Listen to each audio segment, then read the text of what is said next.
Hello everyone, welcome to Banking Study. Hope all you are doing well and studying very well for your SBI clerk examination.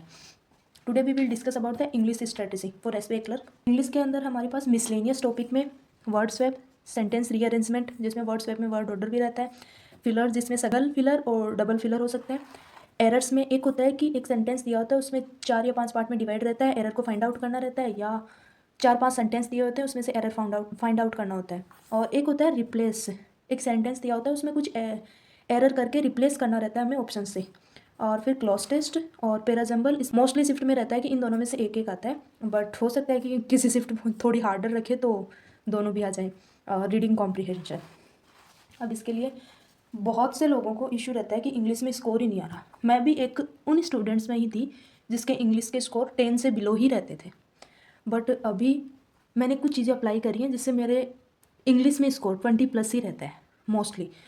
तो मैं एक student point of view से बता सकती हूँ, क्योंकि English एक ऐसा सब्जेक्ट है एसबीआई के लिए जो बहुत अच्छा स्कोर दिला भी सकता है और स्कोर पूरा गिरा भी सकता है। और एसबीआई पीओ में तो इंग्लिश मेजर रोल प्ले ही करता है, बट एसबीआई क्लर्क में भी अच्छा खासा रोल है इसका। अब एरर में देखते हैं। सबसे पहले एरर, तो एरर है कि नॉर्मली तो हमें नहीं आएगा, बट अभी है कि 5-10 दिन में हम कितना क्या करें कि हमें अच्छा हो पाए हम एरर में। तो इसके लिए 40 से 50 डेली एरर के क्वेश्चन करो, कहीं से भी पीडीएफ से, क्लास से, जहाँ से मिले 40 से 50 question, quiz, mock test, sectional test, जहाँ से मिल रहे हैं। अभी में नहीं है तो आईबीपीएस पीओ के मॉक टेस्ट पड़े होंगे, आईबीपीएस क्लर्क के मॉक टेस्ट कहीं से भी मिल जाए, बस करना है। 40 से 50 क्वेश्चन करो, खुद से देखो, खुद को नहीं आ रहा तो उसका सॉल्यूशन देखो, और उस सॉल्यूशन को अच्छे से देखो कि हाँ ये सब चीज़ें क्यों हो रही है। मोस्टली एरर में क्वेश्चन कहाँ से बन जाते हैं? सब्जेक्ट वर्ब एग्रीमेंट से ही बन जाते हैं। सब्जेक्ट वर्ब एग्रीमेंट के टॉपिक से बहुत एरर बनते हैं, हम बहुत बार बनते हैं। तो ये है कि आप सब्जेक्ट वर्ब एग्रीमेंट की कहीं पे भी यूट्यूब पे क्लास मिल जाएगी तो उसको देख लो। बाकी 40 से 50 एरर डेली प्रैक्टिस करो, उससे इम्प्रूवमेंट होगा कि हाँ अभी आपको नहीं लग रहा हो, बट हाँ थोड़ा बहुत अब जब आप ये करोगे डेली और 5-7 दिन रहेंगे निकल जाएंगे तो वो आप मॉक करोगे ना तो आपको थोड़ा बहुत इंप्रूवमेंट दिख जाएगा। क्योंकि अभी 15 से इंग्लिश एक सब्जेक्ट नहीं, एक लैंग्वेज है, तो उसको 15 से 20 दिन में इंप्रूवमेंट करना इतना आसान नहीं है, बट हम जितना कर सकते हैं उतना तो करें ना। तो यहाँ से कर सकते हैं। और सब्जेक्ट वर्ब एग्रीमेंट है ना, ये सब चीज़ें फिलर्स में भी अप्लाई होती है, सिंगल डबल फिलर। और एक होता है कि वर्ड को आइडेंटिफाई करना, ये रहता है नाउन है, वर्ब है, एडवर्ब है, ये सब चीज़ें नाउन आइडेंटिफाई करना। इसका कोई एक यूट्यूब पे सर्च करके वीडियो देख लेना, निमिषा बंसल मैम या वरुण चित्रा सर, ये दो मतलब मैंने ज़्यादातर इन्हीं को देखा है, अदर को मैंने ट्राई नहीं करा है, तो मैं इन्हीं को सजेस्ट कर सकती हूँ। अदर कोई हो तो आप उनको भी देख लेना, क्योंकि यहाँ पर भी यही चीज़ें, प्रोनाउन वगैरह ये सब चीज़ें अप्लाई होगी फिलर्स में, एडवर्ब वर्ब वाली चीज़ें। सेंटेंस रीअरेंजमेंट में नाउन प्रोनाउन का रोल होता है। एक पैराजम्बल जब आते हैं ना तब भी नाउन प्रोनाउन का रोल होता है। क्लोज टेस्ट के अंदर जो सब चीज़ें एडवर्ब वर्ब नाउन ये सब चीज़ें क्लोज टेस्ट में भी अप्लाई होती है।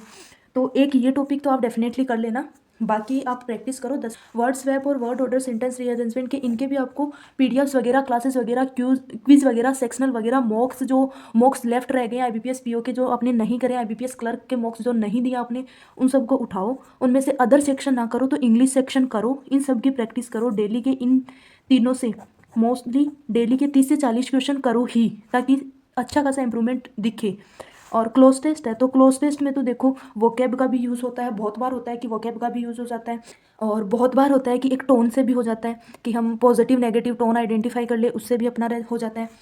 और बाकी तो सब्जेक्ट वर्ब एग्रीमेंट से भी होता है, नाउन प्रोनाउन जो चीज़ें होती है, एडवर्ब वर्ब, उन सब से भी होता है। तो आप क्लोज टेस्ट के डेली के 5 सेट करो, तो उससे थोड़ा ना आइडिया लगने लगेगा। एक तो थोड़ी वोकैब वगैरह जो आए ना उसको नोट ना करो, तो जैसे कि एक बार दे रहे हैं तब देख लिया, और एक बार ये रखो कि नाइट में सोने से पहले, ये सब सोने से पहले के टाइम पे या कोई और टाइम जिसमें आपको अच्छा लगे, वहाँ पे वोकैब को एक बार फिर से रीड कर लो, ताकि वो एक 2-3 बार दिन में दिमागों के सामने से निकल जाए ना तो वो दिमाग में रहे। हाँ हमें हो सकता है कि एकदम से उसका मीनिंग याद नहीं आए पर जब हम सेंटेंस रीड करेंगे ना तो हमें समझ आ जाएगा कि हाँ इसका मीनिंग ये है, उसकी टोन आइडेंटिफाई करना सीख जाएंगे, ये सब चीज़ें होगी। तो डेली तो 5 सेट करो। पैराजम्बल तो अभी तो अपने पास 12 से 13 दिन तो है, तो पैराजम्बल के इन 12 से 13 दिनों में 100 सेट तो मिनिमम लगा लो।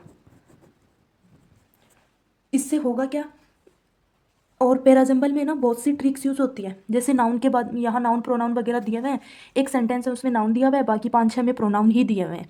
तो वो नाउन वाला सेंटेंस है ना, वो पहला सेंटेंस होगा, क्योंकि नाउन नाउन के बाद में ही उसका प्रोनाउन आएगा। उसके अलावा हमारे कनेक्टर वगैरह का भी रोल बहुत होता है, क्योंकि कनेक्टर में सेंटेंस होता है कि बहुत से पॉजिटिव नेगेटिव कनेक्टर होते हैं कि एक साइड उनके पॉजिटिव आएगा, एक साइड नेगेटिव आएगा, एंड जैसे होते हैं कि उनके दोनों साइड सेम आएगा। तो एक कनेक्टर होता है, कनेक्टर टॉपिक को भी एक बार अच्छे से देख लो, क्योंकि वो भी पैराजम्बल में बहुत ही हेल्प करता है। मतलब कभी कभार ही ऐसा होता है कि कनेक्टर के बिना पैराजम्बल एग्जाम में आए, मोस्टली एक दो कनेक्टर, एक ज़्यादा ना दे तो एक तो कनेक्टर दे ही देते हैं, तो उससे थोड़ी तो हेल्प होगी ना। और सेंटेंस आइडेंटिफाई नेगेटिव पॉजिटिव करने से भी होगी।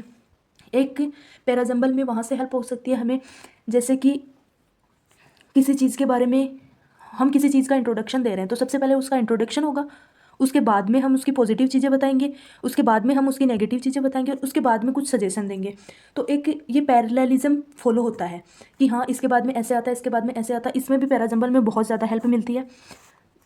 तो जब डेली हम ऑल ओवर 10 से 15 दिन में हम 100 सेट कर लेंगे ना, तो हमें थोड़ा बहुत आइडिया लगने लगेगा कि हाँ ये ऐसे हो रहा है, ये ऐसे हो रहा है।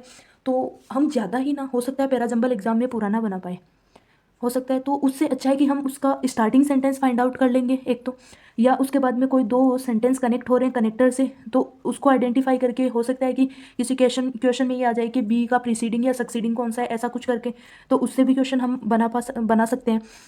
और रीडिंग कॉम्प्रीहेंशन, ये हमारा ऐसा टॉपिक है जिसके 8 से 10 क्वेश्चन एग्जाम में आते हैं। इसके अंदर एक तो क्वेश्चन होता है कि नॉर्मल डायरेक्ट क्वेश्चन होते हैं, और दूसरे होते हैं कि इसके अंदर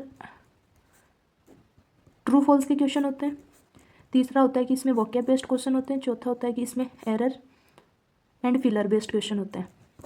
तो इसमें सबसे पहले तो हमें वोकैब के क्वेश्चन को करना है, ताकि वोकैब का क्वेश्चन ऐसा रहता है कि जो रीडिंग कॉम्प्रीहेंशन बेस्ड भी हो सकता है, और एक कॉमन नॉलेज के बेस्ड पे भी हम वोकैब के क्वेश्चन का आंसर दे सकते हैं।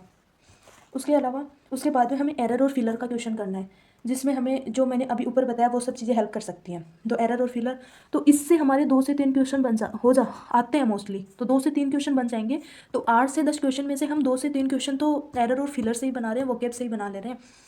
4 से 5 क्वेश्चन या 6 क्वेश्चन ज़्यादा से ज़्यादा हमारे फिर क्वेश्चन से बनेंगे। इसमें सबसे पहले डायरेक्ट क्वेश्चन देखो। तो डायरेक्ट क्वेश्चन में क्या रहेगा कि ये रहता है कि हम कीवर्ड से क्वेश्चन का आंसर कर सकते हैं, क्योंकि इसमें एक डायरेक्ट क्वेश्चन रहता है कि उसमें थोड़ा बहुत हमें देखना होता है। तो हम वो क्वेश्चन हमें कीवर्ड मिल जाए ना, तो हम उसकी एक दो आगे की लाइन को रीड करके क्वेश्चन का आंसर दे सकते हैं। बट यदि नहीं मिले तो फिर आपको एक ऊपर ऊपर से पैसेज को रीड करना होगा और फिर आंसर देंगे।